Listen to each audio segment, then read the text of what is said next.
Hello, everyone. Thank you so much for tuning in for tonight's episode. For tonight, I'll actually be narrating a story that was submitted over to me some time ago. That's long overdue, and I apologize. Life's been a bit crazy. But this guy, though, is actually another fellow scary storyteller from within our community. And he goes by Tetsuo. Some of you listeners may already know of him, and if you have not, please consider taking some time to go check out his YouTube channel.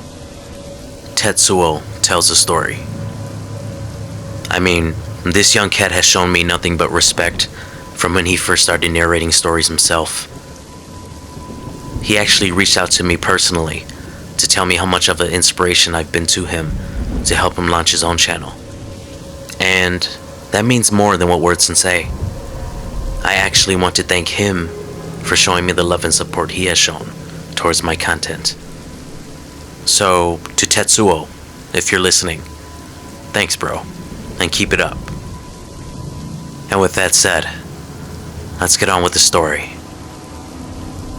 Please sit back, put on a good pair of headphones or speakers, and let's begin.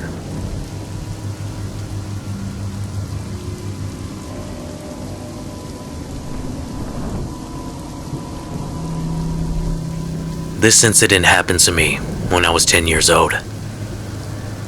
I went fishing with my older sister, brother-in-law, and two nieces, both 4 and 6 years old. It was a full day of fishing. We left in the morning and didn't leave until late at night, around 8 or 9 p.m. Throughout the day, my sister made a small fire and grilled the fishes caught by my brother-in-law.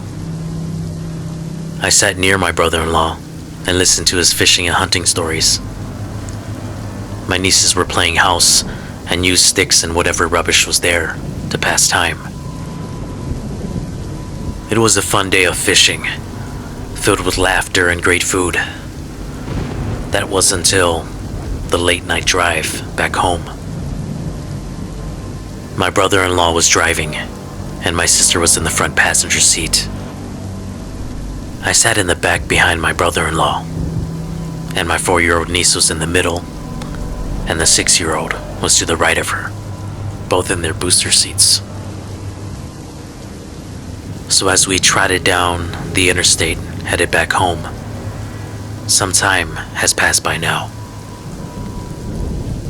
I remember being half asleep when I felt a very cold, wet, and large hand grab at my right foot just above the ankle. My first thought was, it was just my sister playing a prank on me, because she was known to pull pranks such as these. I said, "Sis, stop. It's not funny." She looked over at me with a confused look upon her face and said, "What?" That's when my heart dropped. Of course she couldn't have done that. She's sitting in the front passenger seat. And well, it couldn't have been my nieces because they were both fast asleep. Plus their baby arms couldn't have reached down that far. I didn't respond to my sister. I just remained quiet.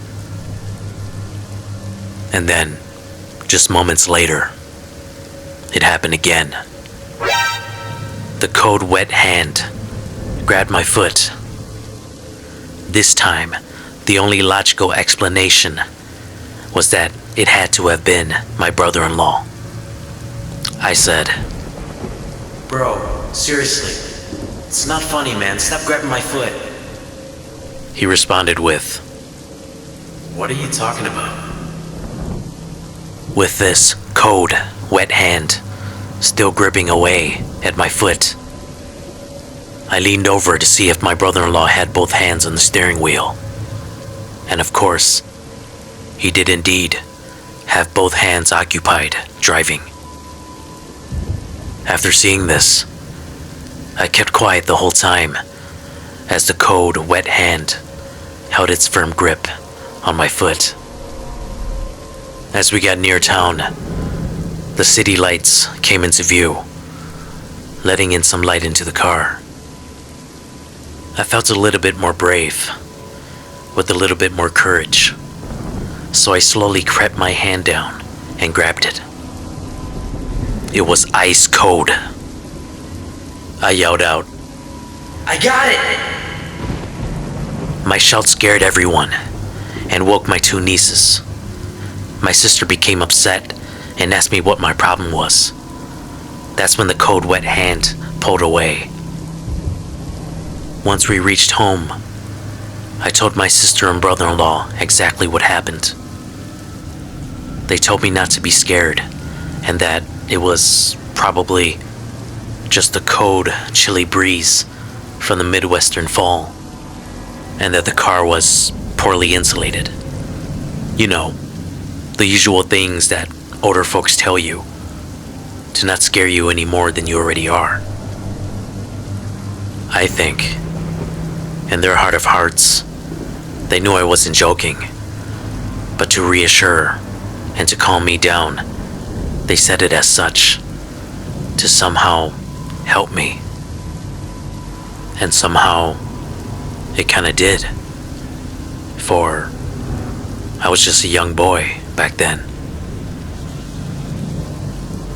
Even to this day, when I go fishing, I still think about this incident, and it gives me goosebumps every time, wondering how that cold, wet hand was able to grab my foot.